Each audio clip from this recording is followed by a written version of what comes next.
Ya, bismillahirrahmanirrahim. Assalamualaikum warahmatullahi wabarakatuh. Waalaikumsalam warahmatullahi wabarakatuh. Alhamdulillah. Alhamdulillahirabbil alamin wassalatu wassalamu ala asrofil anbiya'i wal mursalin wa ala alihi wa ashabihi ajmain. Ya, apa kabar semuanya anak-anak Bapak? Alhamdulillah sehat. Ya, alhamdulillah kita bisa berjumpa kembali di materi PJOK hari ini. Kita diberi kesehatan oleh Allah Subhanahu wa taala. Ya, anak-anak Bapak semuanya, pagi ini kita akan masuk ke materi baru, namun di minggu yang lalu Pak Pane sudah menyampaikan tentang tolak peluru ya. Namun untuk hari ini kita akan belajar bersama tentang kebugaran jasmani. Ya, nantinya di akhir sesi Bapak akan berikan beberapa tugas dan juga nanti ada tugas khusus tentang kebugaran jasmani. Namun sebelumnya perlu Bapak sampaikan terlebih dahulu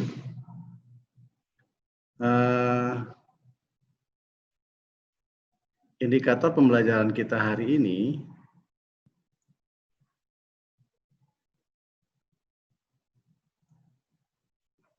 ya, terlihat?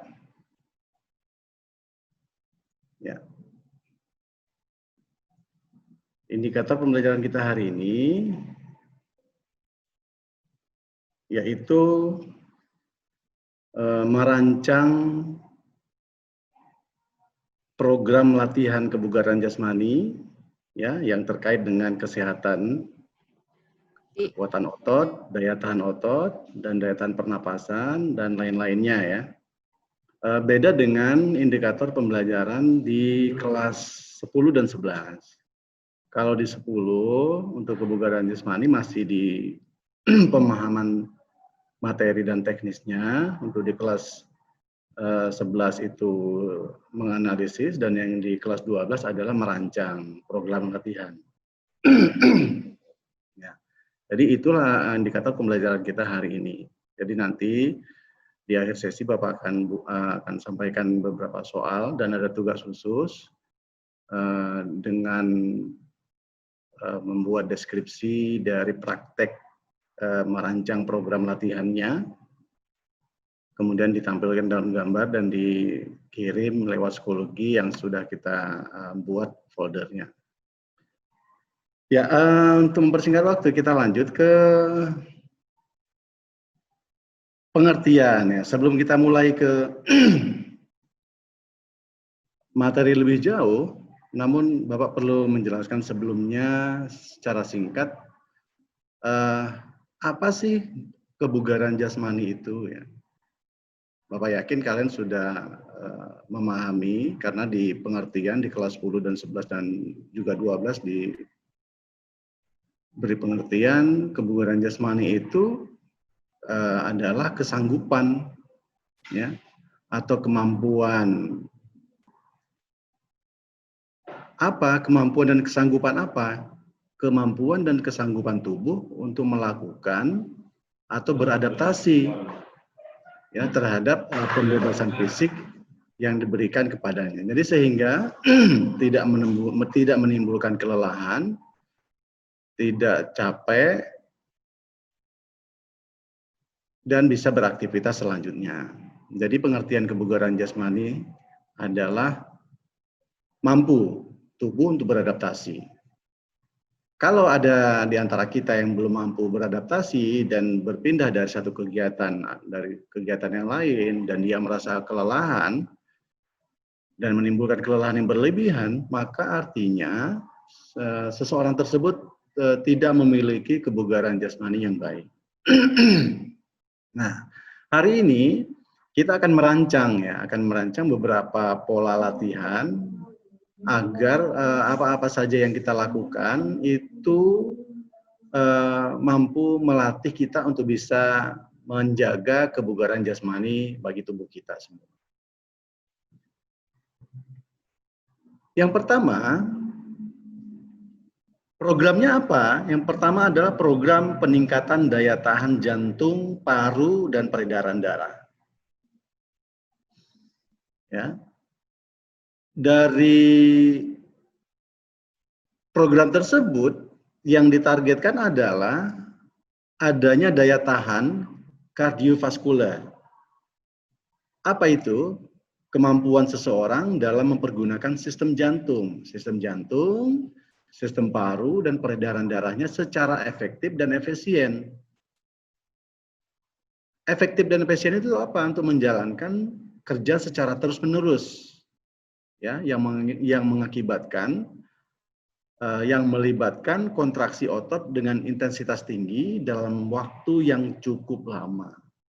Artinya jantung, paru-paru, dan peredaran darah dapat berjalan dengan baik. Nah, di sini ini adalah program pertama. Ya. Apa saja contoh-contoh latihan nanti Bapak akan jelaskan. Ini nanti bisa kalian lakukan dan dibuktikan. Latihan untuk peningkatan daya tahan jantung, paru, peredaran darah, banyak cara untuk bisa dilakukan.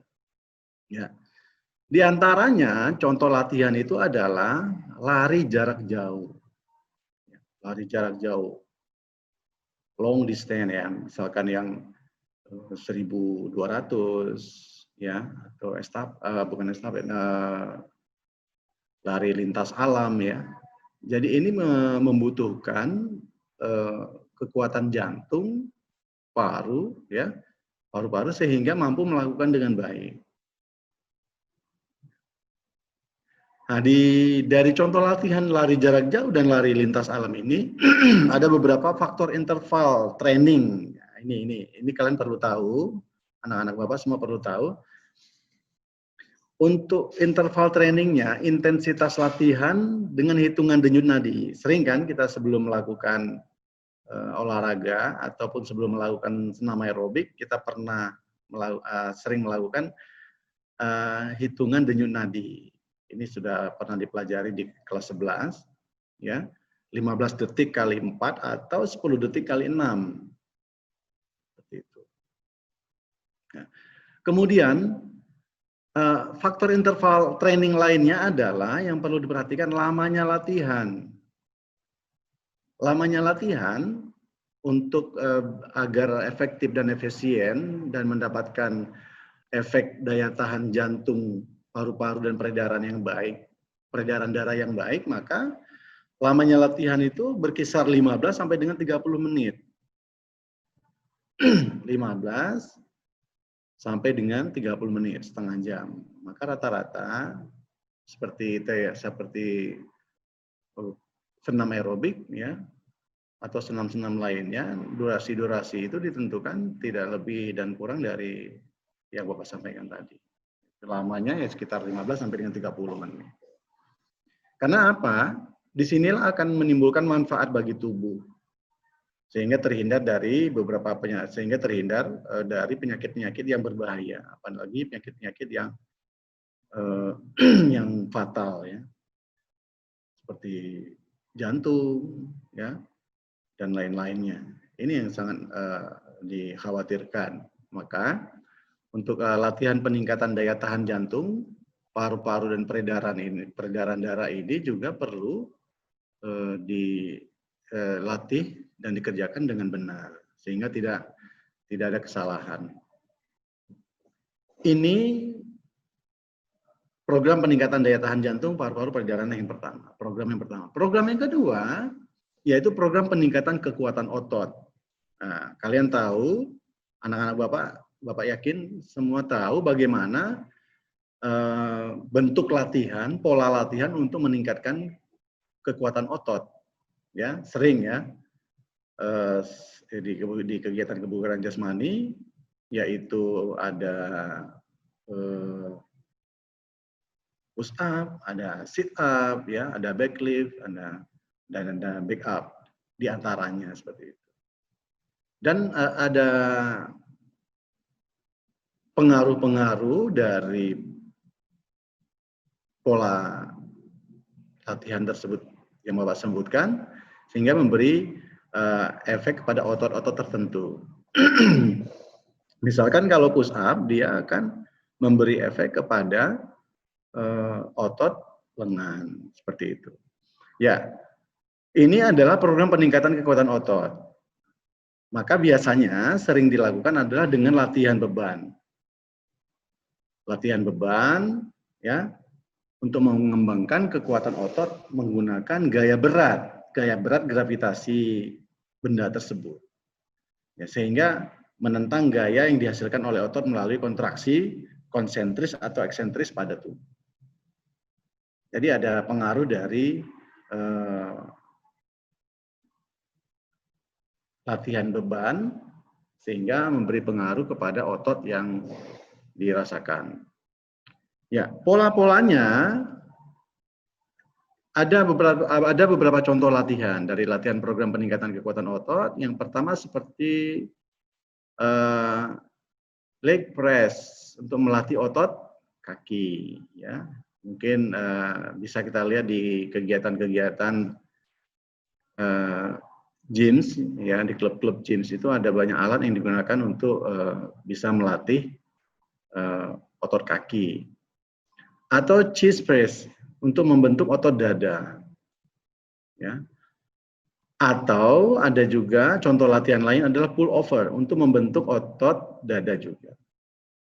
Nah, ini dari beberapa contoh latihan yang mendukung untuk program peningkatan kekuatan otot. Nah, nantinya ada banyak contoh latihan lain yang Bapak harapkan kalian mampu merancang sehingga dari contoh-contoh program latihan ini memberi efek positif bagi kita semua. Ini ada contoh latihan yang Bapak sampaikan. Nanti bisa saja dirancang dengan bentuk contoh latihan peningkatan kekuatan otot yang lain. Itu ya. Untuk yang ketiga, yaitu program peningkatan kekuatan kelenturan. Ya, perlu dipahami. Kelentukan atau kelenturan diartikan sama dengan keleluasaan. Keleluasan atau kemudahan gerakan, terutama pada otot-otot persendian. Maka kalau ada seseorang atau siswa atau kita yang merasa sakit di persendian, berarti ada otot-otot yang perlu dilatih untuk peningkatan kekuatan kelenturan tersebut. Nah, maka ada pola-pola untuk latihan pembentukan kekuatan kelenturan.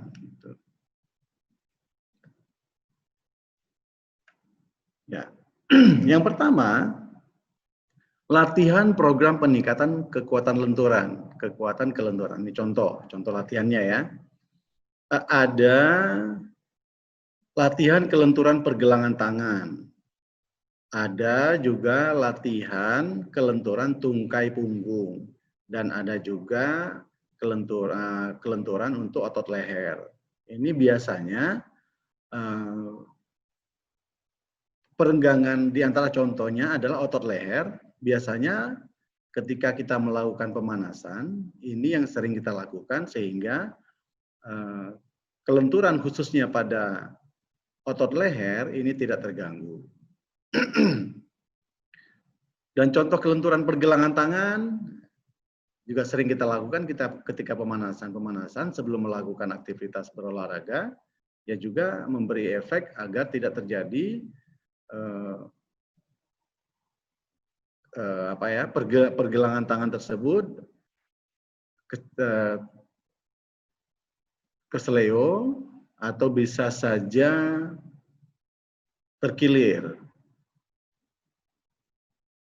atau bisa saja dari latihan kelenturan pergelangan tangan juga bisa memberi pengaruh lain, misalkan bagi pemain voli, kemudian juga bagi pemain-pemain olahraga yang lainnya. Perlu dilatih untuk dan dibiasakan untuk kelenturan pergelangan tangan, ya, voli, badminton, pimpong, dan lain-lain. Kalau tungkai punggung, ya memberi kelenturan sehingga keleluasaan untuk melakukan pada tungkai punggung. Cara berlatihnya yang sering biasanya kita lakukan ketika melakukan pemanasan. Maka ini adalah termasuk dikategorikan dua hal dalam melakukan pemanasan, ada yang aktif dan ada yang pasif. Atau bisa dikatakan kalau yang aktif biasanya pemanasannya berpindah tempat. Kalau tidak aktif biasanya kalau yang tidak aktif biasanya tidak berpindah tempat, kalau yang aktif berpindah tempat. Nah, dari contoh-contoh tersebut nanti bisa anak-anak Bapak semua rancang program untuk latihan peningkatan kekuatan kelenturan. Jadi ini yang ketiga. Dan yang keempat, nah ini program peningkatan kekuatan komposisi tubuh. Ya, ini yang sering bermasalah yang rentan bermasalah pada kita dalam menjaga komposisi tubuh sehingga berat badan kita cenderung tidak ideal. Ya. Maka untuk program peningkatan kekuatan komposisi tubuh ini ya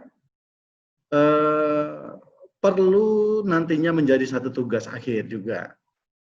Ya, jadi menghitung berat badan anak-anak Bapak semuanya, yang mana sebenarnya kita lebih mengetahui komposisi tubuh sehingga kita mampu menyesuaikan dan mengantisipasi dari berlebihnya berat badan atau komposisi tubuh badan kita. Maka program peningkatan kekuatan komposisi tubuh ini adalah keadaan yang menggambarkan perbandingan bagian tubuh yang secara metabolisme aktif, terutama otot. Ya, otot mana saja yang biasanya terjadi di komposisi tubuh ini? Yang sering rentan terjadi adalah di otot perut, ya, otot paha. Ini yang sering. Maka ada beberapa pola latihan sehingga untuk membentuk peningkatan kekuatan komposisi tubuh sehingga memiliki berat badan yang ideal dan tinggi yang juga ideal. Ya, cara menghitung komposisi tubuh ya nanti jadi tugas akhir ya. Ada dua istilah di dalam cara menghitung komposisi tubuh. Ada istilahnya indeks massa tubuh yang bisa disingkat dengan IMT. Ada body mass index atau BMI. Nah, ini dua cara untuk menghitung komposisi tubuh. Maka harapannya nanti di akhir sesi kalian harus mampu nanti bisa ya menentukan berat badannya idealkah atau tidak. Nah, karena untuk kebugaran jasmani ini kita akan melakukan 2 sampai dengan 3 kali pertemuan. Karena di minggu depan Bapak akan menjelaskan tentang praktek untuk latihannya. Kemudian nanti tugas jadi minggu depannya kalian mempraktekkan atau merancang praktek beberapa teknis dalam melakukan sehingga mampu menjaga kesegaran dan kebugaran jasmani kita semua. Ya, itu. Ini adalah hal-hal yang perlu diperhatikan ketika kita akan merancang beberapa program-program latihan untuk kesegaran jasmani atau kebugaran jasmani kita. Ya, dari indikator yang Bapak sampaikan di awal, maka yang pertama, buatlah program latihan ya dan pola makan yang sesuai untuk menyeimbangkan komposisi tubuhmu. Ini, jadi buatlah program latihan, tugasnya ya, buatlah program latihan dan pola makan yang sesuai untuk menyeimbangkan komposisi tubuhmu. Yang kedua, dari hasil praktek latihan tersebut, kalian tempelkan satu gambar proses latihannya, ya, dan cantumkan hasil pembagian berat badan. Nah ini, jadi ini 2 tugas yang perlu kalian selesaikan. Boleh, atau kita sepakati saja tugasnya dikumpulkan ke Schoology-nya lewat sesi diskusi ya, file diskusi nantinya. Kita bisa lebih agar memahami nanti dan lebih mudah untuk bertanya sehingga berdiskusi tentang bagaimana cara membuat dan merancang program latihan. Ya. Oke, dari 4 program ya, dari 4 program tersebut, maka Bapak nanti minta kalian mampu membuat peningkatan daya tahan. Yang pertama tadi daya tahan jantung, paru-paru, peredaran darah, kemudian program peningkatan kekuatan otot, ya, kemudian program peningkatan kekuatan kelenturan, yang keempat adalah program peningkatan kekuatan komposisi tubuh. Jadi inilah materi kita untuk pertemuan pertama kebugaran jasmani atau kesegaran jasmani hari ini. Jadi mohon untuk 2 pertanyaan, 2 tugas evaluasi ini dikerjakan dan dikumpulkan di akhir pertemuan. Minggu depan Bapak akan sampaikan kapan tugas terakhirnya, pertemuan terakhirnya, apakah kita buat 2 atau 3 pertemuan, sehingga nanti dikumpulkan kepada Bapak. Oke, dari evaluasi tersebut ada pertanyaan? Ya, Amanda? Tidak. Ada yang nggak jelas? Jelas, Bi. Jelas, Bi. Ya, dari evaluasinya jelas? Jelas, Bi. Jelas, oke. Mungkin ini saja yang bisa Bapak sampaikan. Jadi semoga berguna pembelajaran kita hari ini. Ya, disiapkan tugasnya, dikumpulkan, sehingga nantinya dalam proses pembelajarannya dan penilaiannya juga akan bisa lebih cepat. Kalau tidak ada pertanyaan, maka mari kita tutup membaca Alhamdulillah.